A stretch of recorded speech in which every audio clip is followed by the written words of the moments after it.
chiqargan mavzuimiz aqlzalik o'quvchilarda sinf tarbiya asosida mayda-qo'l motorikasini shakllantirish yo'llari. Bunda ko'rib chiqadigan rejamiz sinf tarbiyaning mazmuni va ahamiyati, mayda-qo'l motorikasini rivojlantirish xususiyatlari, mayda-qo'l motorikasini rivojlantirish usullari.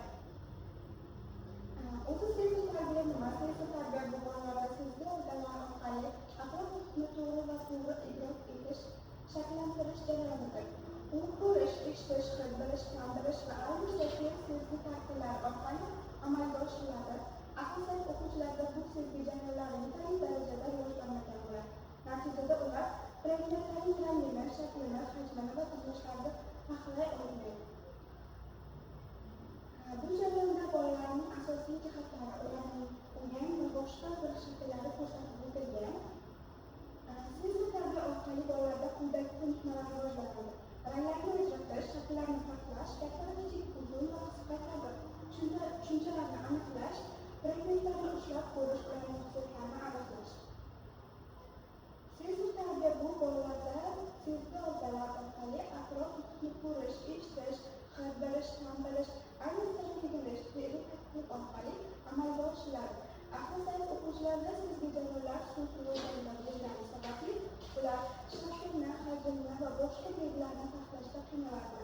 Sinf tarbiya jarayonida bolalar predmetlarning asosiy xususiyatlarini o'rganadi, ranglarni ajratish, shakllarni tanish, katta, kichik va uzun tushunchalarni anglash, bu jarayonlar maxsus mashqlar, o'yinlar, ko'rgazmali vositalar yordamida olib boriladi. Mayda-qo'l motorikalari bu qo'l motorikalari barmoqlarning nozik, aniq va muvofiqlashtirilgan harakatlar hisoblanadi. U yozish, chizish, tugma boqish, kesish kabi kundalik o'quv faoliyatlari uchun juda muhimdir. Aqlzalik o'quvchilarda mayda-qo'l motorikalari yetarli darajada rivojlanmagan bo'ladi, chunki ularning asab, mushak tizimi va harakat koordinatsiyasi sust ishlaydi. Bunday bolalarda quyidagi xususiyatlar kuzatiladi. Barmoqlar harakatlari noaniq, sekin bo'ladi. Qo'l tez charchaydi, harakat muvofiqlashtirilmagan, ko'z va qo'l uyg'unligi past, yozuv va chizishda qiyinchiliklar yuzaga keladi. Mayda-qo'l motorikasini rivojlantirish jarayoni turli amaliy va qiziqarli usullardan foydalanish muhim, chunki ularda faol ishtirok etishga undaydi. Barmoq mashqlari, she'r va yozgi qo'shiqlar bilan birga bajarish harakatlari barmoqlarni faollashtiradi.